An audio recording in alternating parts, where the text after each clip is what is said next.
पिछली क्लास में इसके अंदर आपने डिस्कस किया था कि इसके अंदर सीलोम क्या होती है, क्या प्रकार हैं, कौन कौन से, और उदाहरण, उसके अलावा डायग्राम बनाकर आपको बताया गया था कि इसके अंदर किस प्रकार की सीलोम किस जंतु में पाई जाती है।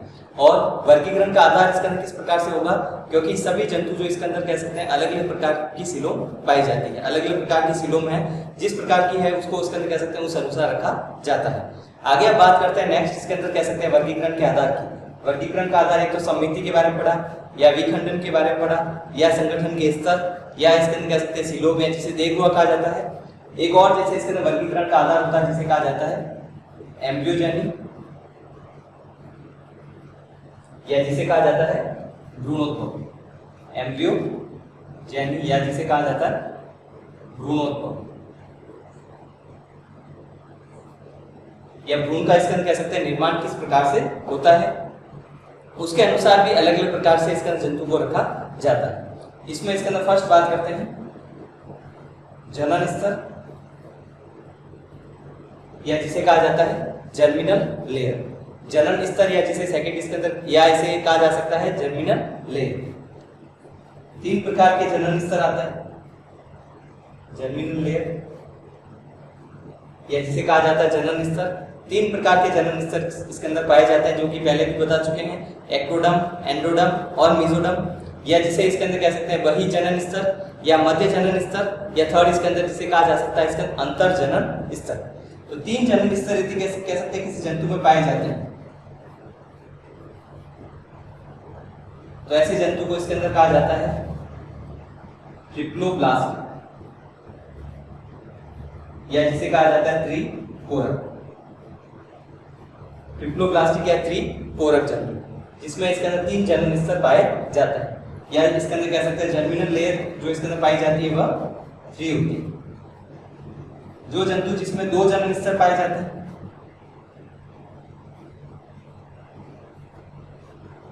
उसे इसके अंदर कहा जाता है द्विकोरक, या जिसे कहा जाता है डिप्लोब्लास्टिक। डिप्लोब्लास्टिक या जिसे कहा जाता है द्विकोरक। तो ऐसे जंतु जिसमें 2 जनन स्तर ही पाए जाते हैं, मेसोडर्म एब्सेंट होती है इसमें इसके अंदर कह सकते हैं जनन स्तर की संख्या 2 होती है, 2 जर्मिनल लेयर।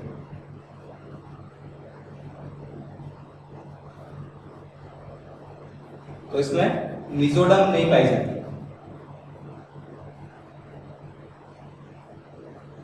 या जिसे कहा जाता है मध्य जनन स्तर अनुपस्थित होता है। मध्य जनन स्तर इसके अंदर कह सकते हैं एब्सेंट होता है, अनुपस्थित होगा, तो उसे इसके अंदर कह सकते हैं ऐसे जंतु को द्विकोरक कहा जाता है। तो जर्मिनल लेयर या जनन स्तर के आधार पर भी जंतु को डिवाइड किया जा सकता है कि द्विकोरक जो जंतु होते हैं उसमें इसके अंदर कह सकते हैं सिलेंट्रेटा, या जिसे कहा जाता है निडेरिया। और सिलेंट्रेटा के बाद वाले सभी जो जंतु हैं वह ट्रिप्लोब्लास्टिक होते हैं, त्रिकोरक होते हैं, या जैसे इसके अंदर कह सकते हैं हेलमंथीस से लेकर हेलमंथीस, जो कि इसके अंदर प्लेटी हेलमंथीस भी होते हैं और एसके हेलमंथीस भी होंगे, जिसमें चपटे कर्मी भी आते हैं, और एस्केरिस जो कि एसके हेलमंथीस में आता है वह जंतु होंगे। यहां से स्टार्ट होते हैं और कॉर्डेट सभी जंतु जो होते हैं इसके अंदर वह त्रिकोरक जंतु होंगे, जिसमें इसके अंदर 3 जर्मिनल लेयर या 3 जनन स्तर पाए जाते हैं। तो वर्गीकरण इसके अंदर जनन स्तर के आधार पर देखा जाए तो जो हेलमंथीस से लेकर कॉर्डेट तक तो त्रिकोरक जंतु होते हैं। सिलेंट्रेटा जो इसके अंदर कह सकते हैं जंतु पाया जाता है वह सिलेंट्रेटा इसके अंदर कह सकते हैं उसमें 2 जनन स्तर ही पाए जाते हैं, मेसोडर्म एब्सेंट होती है, और वह मेसोडर्म के स्थान पर इसके अंदर कह सकते हैं उसमें मेसोग्लिया पाया जाता है, जिसे मध्य जनन स्तर कहा जाता है।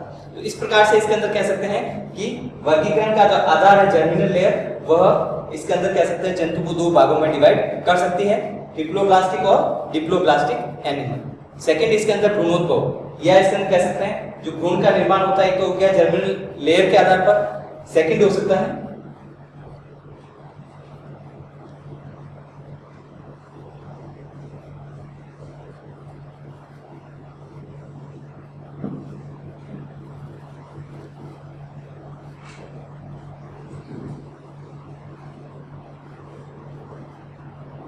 सेकंड इसके अंदर कह सकते हैं वर्गीकरण का जो आधार होगा उसे कहा जाता है।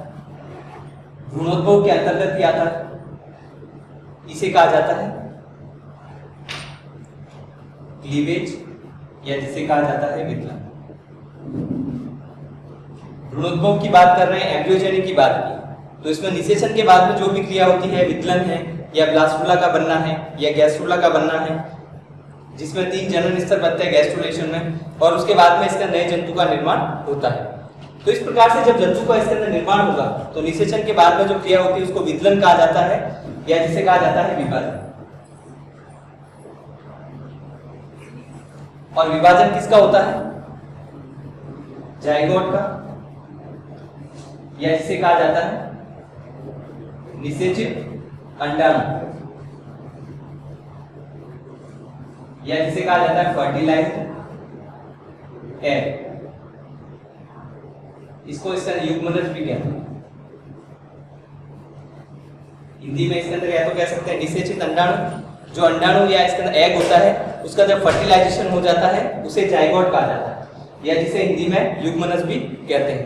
तो ये जो इसके अंदर कह सकते हैं निषेचित अंडाणु जो पाया जाता है वह इसके अंदर जिसे एक बार फर्टिलाइजेशन हो जाता है उस समय इसके अंदर कह सकते हैं यह संरचना जाइगोट कहलाती है। और जाइगोट में इसके अंदर कह सकते हैं आप इसके अंदर विभाजन की क्रिया होती है, या जिसे कहा जाता है डिवीजन।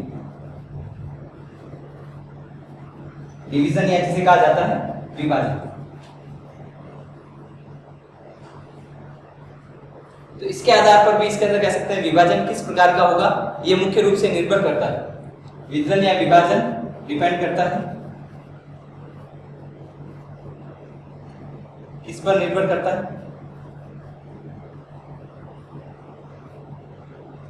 अंडाणु के। अंडाणु में जो इसके अंदर कह सकते हैं मुख्य जो पदार्थ पाया जाता है जिसको कहा जाता है योग, या जिसे कहा जाता है पित्तक, जिसे डिटेल में इसके अंदर पढ़ेंगे। अंडाणु का जो क्लीवेज या वितलन है, डेवलपमेंट बायोलॉजी सेकंड इसके अंदर आपके सेकंड ईयर में है, उसमें डिटेल में पढ़ेंगे। अभी आपको आइडिया बता देते हैं कि इसके अंदर कह सकते हैं वितलन क्या होता है, किस प्रकार का होगा। तो डिपेंड इसके अंदर कह सकते हैं अंडाणु में पाए जाने वाली जो इसके अंदर कह सकते हैं भाग है जिसको योग या पित्तक कहा जाता है, जो कि अंडाणु को इसके अंदर कह सकते हैं जो डेवलप इसके अंदर कह सकते हैं या परिवर्तित होगा। निषेचन के बाद में जब भी परिवर्तन होगा उसमें न्यूट्रिएंट या पोषक पदार्थ इसके अंदर कह सकते हैं योग या पित्तक के द्वारा प्रोवाइड किए जाते हैं। तो अंडाणु में पाए जाने वाले पित्तक की मात्रा कितनी है? क्वांटिटी। और दूसरा इसके अंदर होता है इसके अंदर कह सकते हैं कहां पर पाया जा रहा है, प्लेस। अंडाणु में इसके अंदर कह सकते हैं पित्तक इसके अंदर कह सकते हैं मध्य में पाया जा रहा है या परिधि पर पाया जा रहा है, या इसके अंदर कह सकते हैं ऊपर वाले भाग में बिल्कुल एब्सेंट है, नीचे वाले पूरे भाग में पाया जा रहा है। उसका स्थान कौन सा है, प्लेस कौन सा है, तो और मात्रा कितनी है, पूरा इसके अंदर कह सकते हैं बराबर है, या इसके अंदर कह सकते हैं आधा इसके अंदर कह सकते हैं योग के भाग में पाया जा रहा है। क्वांटिटी इसके अंदर कह सकते हैं कितनी है और उसका स्थान क्या है, कहां पर पाया जा रहा है, उस आधार पर अलग अलग प्रकार के वितलन होते हैं, और वो भी योग या पित्तक के आधार पर होते हैं, जो कि इसके अंदर कह सकते हैं डिफरेंट टाइप के इसके अंदर क्लीवेज यहाँ पर पढ़ेंगे। तो कौन कौन से क्लीवेज होते हैं, जैसे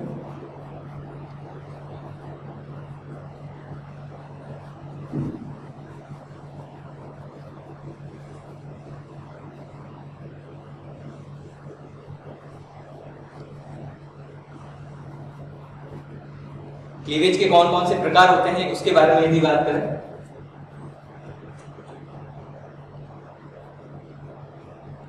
एक होता है अर्य वितलन, जिसे कहा जाता है रेडियल क्लीवेज। दूसरा होता है इसके अंदर, फर्स्ट होगा अर्य वितलन या जिसे कहा जाता है रेडियल क्लीवेज। सेकंड इसके अंदर होगा सर्पिल वितलन या जिसे कहा जाता है स्पाइरल क्लीवेज। इसमें क्या क्या अंतर पाया जाता है, तो दो अलग अलग प्रकार का वितलन है, तो अलग अलग जंतु में पाया जाएगा। तो कौन सा वितलन किस में पाया जाता है? अर्य वितलन किसे कहते हैं? सबसे पहले जंतु का जब भी विभाजन होता है, डिवीजन होगा,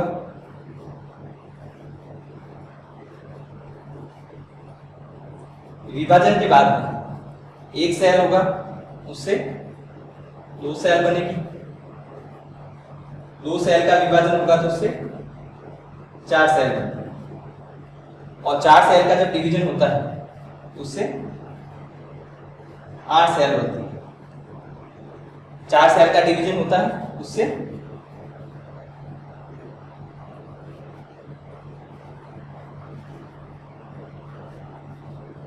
8 सेल या कोशिकाएं बनती है। 1 से 2 बनी, 2 से 4, 4 से 8 से 5, 6, ये 7 और ये इसके अंदर 8 या 8वें नंबर की जो कोशिका होती है। तो इस प्रकार से इसके अंदर कह सकते हैं जब विभाजन होता है तो कोशिकाओं की संख्या बढ़ती जाती है। तो अर्य विकलन इसके अंदर या रेडियल क्लीवेज उसे कहा जाएगा जब इसके अंदर इसके अंदर कह सकते हैं जब भी ये 8 कोशिका अवस्था या 8 सेल स्टेज में आता है, उस समय नीचे वाली जो कोशिकाएं हैं वह ऊपर वाली कोशिकाओं के द्वारा पूरी यदि कवर कर ली जाती है उसको अर्य विकलन कहा जाएगा। ऊपर की कोशिका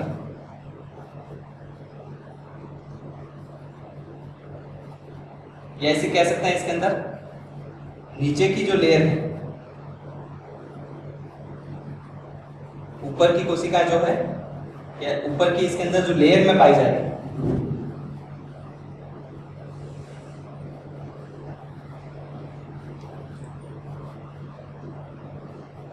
ऊपर की लेयर या परत में पाई जाने वाली कोशिकाएं नीचे की परत में पाई जाने वाली कोशिका को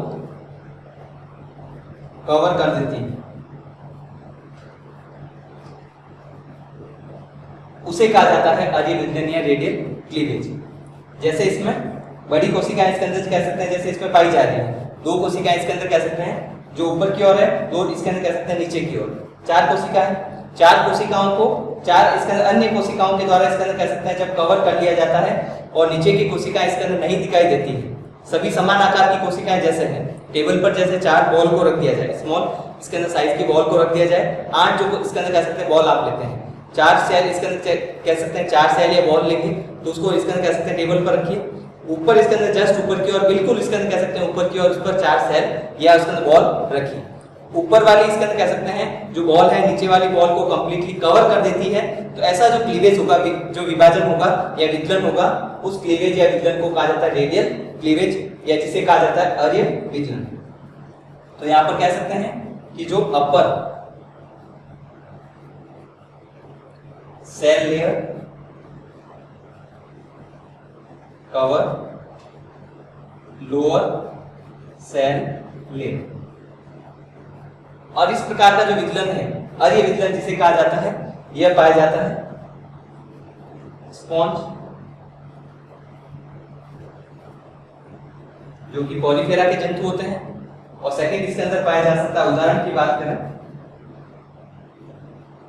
तो इसके अंदर कह सकते हैं पाया जा सकता है जिसे कहा जाता है स्पॉन्ज। एक तो होता है स्पॉन्ज और दूसरा इसके अंदर होगा इकाइनोडर्मिटा,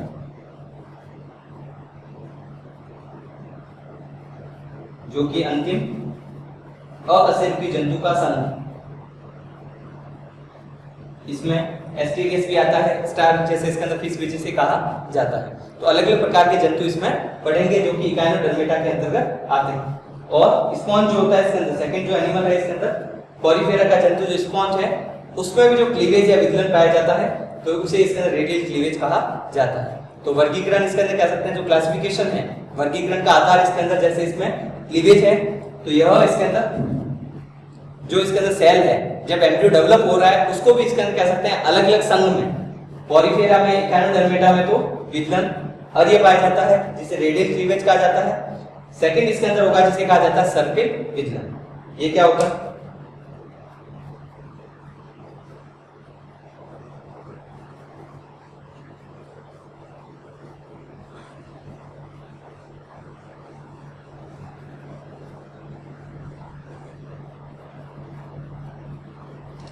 थर्ड इसके अंदर जो होगा या सेकंड इसके अंदर होगा सर्पिल विकलन।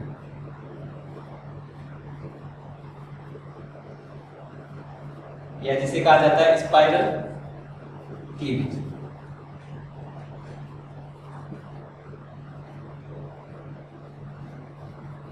स्पाइरल क्लीवेज इसके अंदर क्या होता है?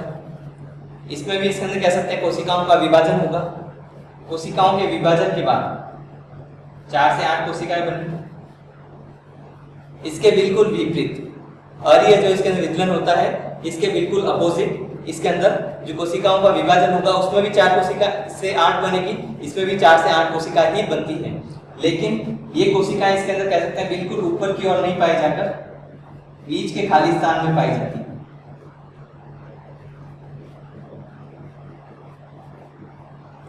कोशिका की संख्या तो उतनी होगी, 4 कोशिकाएं इसके अंदर नीचे की ओर जैसे पाई जा रही है, लेकिन बीच के खाली स्थान में दूसरी जो कोशिकाएं पाई जाती है, अन्य 4 कोशिकाएं या 4 सेल जो पाई जाती है बिल्कुल ऊपर की ओर नहीं होकर इसके अंदर कह सकते हैं उसके बीच के खाली स्थान में पाई जाती है। इस प्रकार का जो विदलन होता है उसको स्पाइरल क्लीवेज कहा जाता है। स्पाइरल मतलब रोटेट हो गया। जैसे ये कोशिका इसके अंदर कह सकते हैं यहाँ पर पाई जा रही थी, इसके बिल्कुल ऊपर की ओर कोशिका इसके अंदर पाई जानी चाहिए।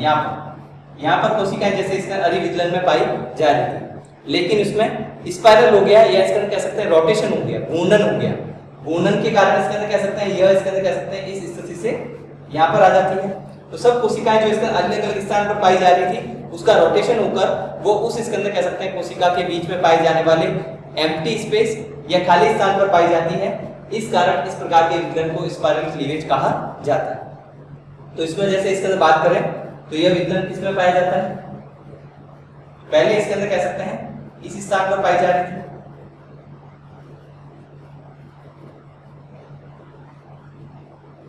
पहले जो कोशिका है वह इस स्थान पर पाई जा रही थी, लेकिन रोटेट होकर अलग स्थान पर या दूसरे स्थान पर या खाली स्थान पर चली जाती है। तो इसमें यदि परिभाषा यदि लिख सकें इसकी 8 कोशिका अवस्था में, 8 कोशिका अवस्था जो है या 8 सेल स्टेज जिसे कहा जाता है, 4 कोशिकाएं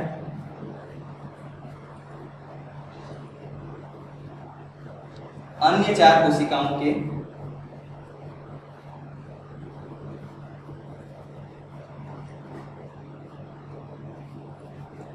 मध्य खाली स्थान पर पाई जाती है।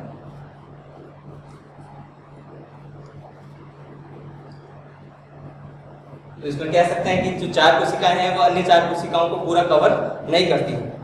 तो 4 कोशिकाएं इसके अंदर कह सकते हैं 4 cell occur at other 4 cell empty space। इस प्रकार से इसके अंदर कह सकते हैं जो 4 सेल है नीचे पाई जा रही थी, ऊपर पाई जाने वाली 4 सेल या 4 कोशिकाओं को इसके अंदर बिल्कुल ऊपर से इसके अंदर कह सकते हैं कंप्लीटली कवर नहीं करती है, उसको कंप्लीटली घेरने का या ढकने का कार्य नहीं करती है। इस कारण ऐसे क्लीवेज को कहा जाता है स्पाइरल क्लीवेज या इसके अंदर कह सकते हैं जिसे कहा जाता है सर्किल विदलन। ये पाया जाता है। उदाहरण की यदि बात करें तो इस प्रकार का विदलन इसके अंदर जो पाया जाता है निडेरिया, एनेलिडा, आर्थ्रोपोडा, मोलस्का और एक हेलमिंथीज जो बच गए इसमें, जो कि प्लेटी हेलमिंथीज भी होते हैं और दूसरा एस्के हेलमिंथीज जंतु भी होंगे। तो ऐसे जो जंतु होते हैं इसके अंदर कह सकते हैं स्पॉन्ज के अलावा और इकानोडर्मेटा के अलावा दोनों जो जंतु हैं वो दोनों संतो अरीय विदलन के अंतर्गत आते हैं।